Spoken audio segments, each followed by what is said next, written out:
Nigerians, Igbos, Hausas, Yorubas, everybody. See, Ghana belongs to Ghanaians. Thank you. Like, let me say it again. Ghana, the country itself, belongs to Ghanaians, the people of Ghana. Ghana does not belong to either Igbos, either Yorubas, either Hausas, either Togo, either Burkina Faso, either Liberians.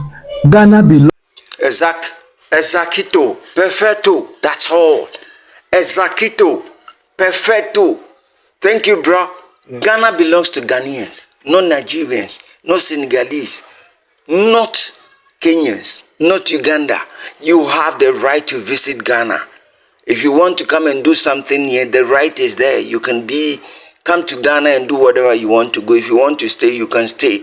You go through the rules and regulations. If you want to visit, you visit and leave back to your country. There is no anywhere you find other citizens claiming to become a king in others' country. You're a fool. That person is a fool. You don't think wise. That is why you are fooling around, calling yourself an Igbo king. You can never be a king in our land so long as we, the youth of this nation, will live. Ladies and gentlemen, thank you very much. This is Snapp-View Riyadh. Kindly subscribe and share. Belongs to Ghanaians. In this case, Ghanaians, whatever they decide to do with their country, they have the right. If they wake up today now and say that, oya, every Nigerian pack and go, including you, Sonny, pack, start packing. It is time. Your time is up. Yes, they have the right, and you have no right to argue with them.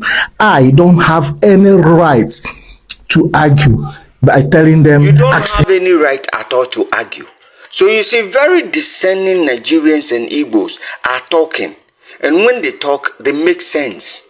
But you see, the vagabonds, the useless ones, those ones who have no home training, they rather insult us as uncultured. You who comes from somewhere, whether we don't know whether you have even a chicken, you have a kitchen, sorry, at your hometown, whether you have a place to put your head down, we do not know. You want to come and claim a vast land in our country and call yourself a king and build an Igbo village. To hell with you. Who are you? Where do you come from? Who is your mother in Ghana? Who is your papa in Ghana?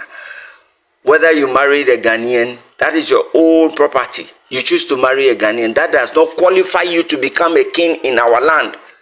The laws makes it clear. The constitution makes it clear. The constitution says it leaves that position to the indigenous Ghanaians, not someone from somewhere who doesn't know his right. Why should I pack and go? Why shouldn't you pack and go? So they have the right to decide what stays in their country and what not. If they says that they don't want Igbo palace, Igbo king, Igbo kingdom in their country, that is it. Keep it for them like that. They are right. So they are 100% right. You don't have any right to argue with them on that. Respect their opinion. You don't have that audacity. You don't have that edge. You have no infantry.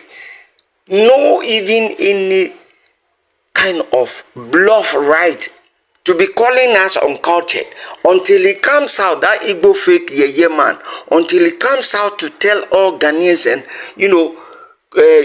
do a press conference and tell us that he has rescinded his decision calling Ghanaians uncultured. For me, I will always make sure that I tell him my peace of mind. I will tell him my peace of mind, because Ghanaians, we are not uncultured. It's rather the buffoonery that is uncultured. He is the uncultured person, because if you are well trained and you have a good home, you don't leave your home and come and sit on our necks here bluffing us with your big tongue in your mouth, telling us that we are uncultured. Silly to what? Silly to what? Watch the video. But what they say, if they say don't, let me just ask this so-called Igbo king as he claimed in Ghana. Like you said, you want to buy 50 acres of land, you build hospital inside the place, you build Igbo palace, you build this one, you build this one in there, like Igbo things, plant Igbo leaves, do all these things. Like, I don't understand. Like, before I was taking this thing as something, maybe he is trying to coordinate some of the Igbo people in Accra, in his own house. Like him going to that extent, to that far, by saying that he is going to buy 50 acres of land and build this. Why don't you, if really you have a family back home, why don't you consult your family and tell them that you when you were born, you were vowing to become a king, or you dreamt of you becoming a king? So why don't you go to your family in any of the Igbo states and tell them you want to be a king, so they should, coronate you to become a king? Why moving to come and do your legitimate business in Ghana, making your money, and then after that, you want to lord over us? You want to go in rampage and making sure that you insult us as uncivilized and uncultured people? Are you serious? Someone that you want to be a king for your people. We are saying that the king is not the right thing. If you're a very sensible person, you should understand all these simple terms. King is not right for you. Leader is right for you. What is wrong with you if you want to lead people? Do you have a monarchy in Ghana? Thank you, ladies and gentlemen. We'll be back again. Kindly subscribe and share. Move on. We will be doing it until he tells us that he's not a king, and he's also rescinded his decision to say we are very cultured in Ghana. Opposite way of uncultured is cultured. Thank you, ladies and gentlemen. We'll be back again.